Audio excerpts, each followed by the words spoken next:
Good morning students. MSc final botany students को मैं embryology का पार्ट करवा रहा था। इसमें अपन ने male gametophyte, female gametophyte, pollination, इनके बारे में अपन ने स्टडी की थी। आज अपन बात कर रहे हैं फर्टिलाइजेशन।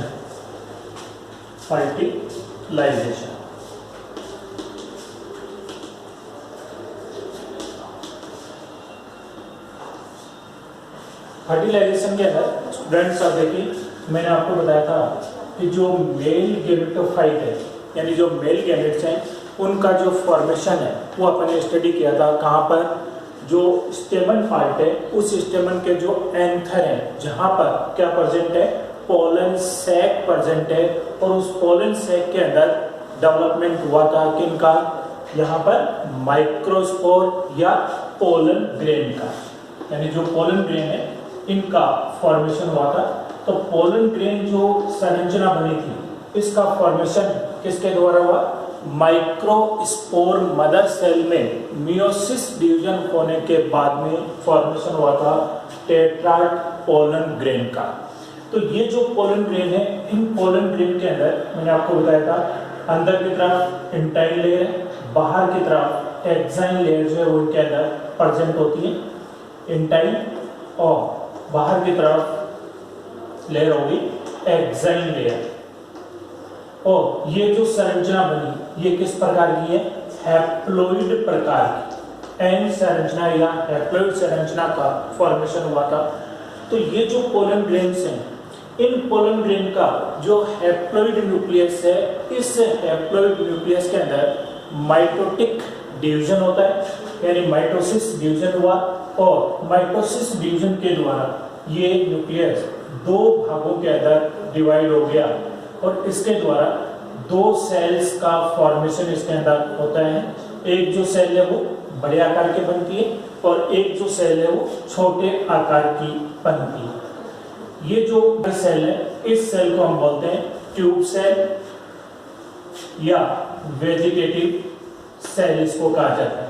और दूसरी छोटे आकार की जो सेल बनती है ये कहलाती है जनरेटिव सेल, इसको बोलते हैं जनरेटिव सेल। अब यहाँ पर ये जो दो भाग इसके अंदर बन रहे हैं, वेजिटेटिव और जनरेटिव। अब ये जो जनरेटिव जो न्यूक्लियस है, ये जनरेटिव न्यूक्लियस कुछ समय के बाद में इस पोलन ग्रेन की वॉल से हट करके और कहाँ शिफ्ट हो जाता है? वेजिटेटिव सेल के अंदर, यानी इसकी जो संरचना है उसके अंदर। अब आप देखेंगे एक जो न्यूक्लियस है वो तो बन गया वेजिटेटिव न्यूक्लियस, और दूसरा जो है यहाँ पर आप देखेंगे ये वाला जो भाग है ये यहाँ से हट करके और इसी के अंदर शिफ्ट हो गया, यानी ये क्या बना? Generative nucleus. जनरेटिव न्यूक्लियस भाग बन जाता है। अब इनके अंदर कंडीशन क्या है कि जो जनरेटिव न्यूक्लियस है इस न्यूक्लियस के अंदर फर्दर एक माइटोसिस डिवीजन होता है, और उस डिवीजन के द्वारा यहाँ पर आप देखेंगे इस प्रकार की संरचना इसके अंदर बनती है, यानी यहाँ पर दो न्यूक्लियाई का फॉर्मेशन हो जाता है जनरेटिव न्यूक्लियस के द्वारा, और ये दोनों क्या कहलाते हैं इसके अंदर? इनको हम बोलते हैं मेल गैमेट्स, इनको कहा जाता है। ये क्या बन गए? मेल गैमेट बन गए। और एक इसके अंदर जो न्यूक्लियस है वो कौन सा हो गया? वेजिटेटिव न्यूक्लियस इसके अंदर बन जाता है। तो अधिकतर जो एंजियोस्पर्म्स हैं उन एंजियोस्पर्म में इन मेल गैमेट्स का जो फॉर्मेशन है ये कहाँ पर हो जाता है? पोलन सैक के अंदर ही हो जाता है। मीन्स ये जो संरचना, जो ट्रिपल न्यूक्लियस वाली जो संरचना है, ये संरचना कहाँ पर? एंथर भाग के अंदर ही बन जाती है। लेकिन बहुत सारे प्लांट्स हैं जिनके अंदर ये टू सेल्ड कंडीशन के अंदर डिस्चार्ज होते हैं, और इनके अंदर जो मेल गैमेट्स है उनका फॉर्मेशन कहाँ पर होता है? स्टिग्मा पार्ट के ऊपर होता है। तो इस संरचना के अंदर जो फर्टिलाइजेशन का जो प्रोसेस है, ये फर्टिलाइजेशन का प्रोसेस क्या हुआ, किसको कहेंगे हम?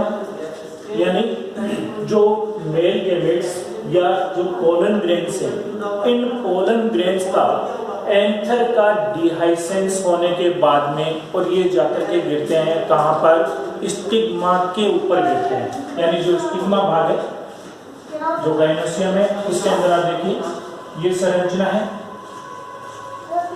यहाँ पर ओवरी में ओव्यूल लगे हुए हैं और इन ओव्यूल के अंदर क्या प्रेजेंट है, एम्ब्रियो सैक प्रेजेंट है और उस एम्ब्रियो सैक के अंदर एग न्यूक्लियस जो है वो इनके अंदर प्रेजेंट होता है। तो पोलन ग्रेन्स का यहाँ पर स्टिग्मा के ऊपर पहुंचना, कहाँ से, किस जगह से पहुंचेंगे, ये जो एंथर है उनका डिहाइसेंस होने के बाद में पोलन ग्रेन्स कहाँ जाकर के गिरे, स्टिग्मा के ऊपर। ये स्टिग्मा है और ये इसका स्टाइल पार्ट हो गया और ये ओवरी भाग है जिसके अंदर क्या लगे हुए हैं, ओव्यूल प्रेजेंट है। तो ये जो प्रोसेस हुआ स्टिग्मा पर पहुंचने की जो प्रक्रिया है, इसको तो हमने क्या कहा, पोलिनेशन। अब इसके बाद में स्टिग्मा के ऊपर गिरने के बाद इन पोलन ग्रेन का जर्मिनेशन जो है वो इनके अंदर होता है और ये जर्मिनेट होकर के यहाँ से जो मेल गैमेट्स हैं, ये मेल गैमेट्स कहाँ पहुँचते हैं, ओव्यूल तक पहुँचते हैं और ओव्यूल में जो एग सेल है उसके साथ में फ्यूज्ड होने का जो प्रोसेस है वो प्रोसेस क्या कहलाता है, फर्टिलाइजेशन कहलाता है। तो यहाँ पर स्टिग्मा पर पहुंचने के बाद में पोलन ग्रेन्स जो हैं ये जर्मिनेट होते हैं। तो ये जो एक टाइम इनके अंदर लगता है पहुंचने के बाद में, जर्मिनेशन के दौरान जो टाइम लगता है उसको हम बोलते हैं जर्मिनेशन पीरियड, इसको कहा जाता है। ये क्या कहलाएगा, जर्मिनेशन पीरियड। तो जर्मिनेशन जो पीरियड है ये अलग अलग प्लांट्स के अंदर अलग अलग होता है, कुछ के अंदर कुछ मिनट का होता है, कईयों के अंदर ये यहाँ पर आवर्स जो है वो इसके अंदर लग जाते हैं, कई घंटे जो है वो इसके अंदर लग जाते हैं। तो ये इतना जो प्रोसेस इसके अंदर होगा, यानी पोलन ग्रेन्स का फॉर्मेशन हो गया, पोलन ग्रेन्स के अंदर मेल गैमेट्स का फॉर्मेशन हो गया, उसके बाद में पोलन ग्रेन्स जो है वो कहाँ जाकर के गिरे, स्टिग्मा के ऊपर जाकर के गिरे, यानी ये पोलिनेशन का प्रोसेस हो गया। और उसके बाद में ये मेल गैमेट्स यहाँ ओव्यूल के अंदर जो एग्स न्यूक्लियस है उसके साथ में उनके फ्यूज्ड होने का जो प्रोसेस है, उस प्रोसेस को हम क्या कहेंगे, फर्टिलाइजेशन कहेंगे। तो इनके अंदर आप देखिए कि जो फर्टिलाइजेशन का जो प्रोसेस है, ये प्रोसेस कई स्टेप्स के अंदर इसके कंप्लीट होगा, यानी तो कंप्लीट पॉलिनेशन का जो प्रोसेस है वो कई स्टेप्स के अंदर कंप्लीट होता है। पहला भाग इसके अंदर बनेगा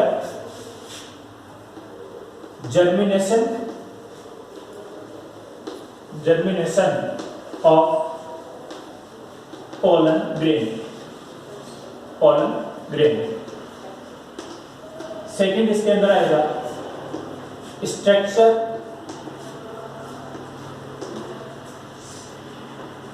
एंड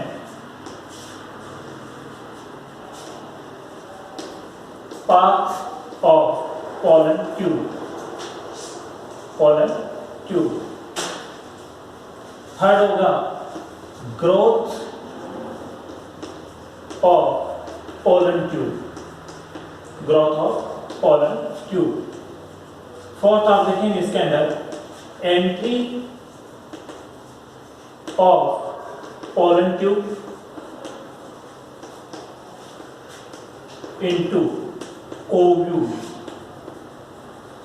फिफ्थ जो होगा वो होगा entry of pollen tube into embryo sac.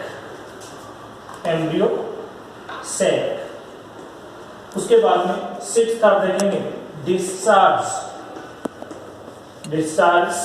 Of male gametes.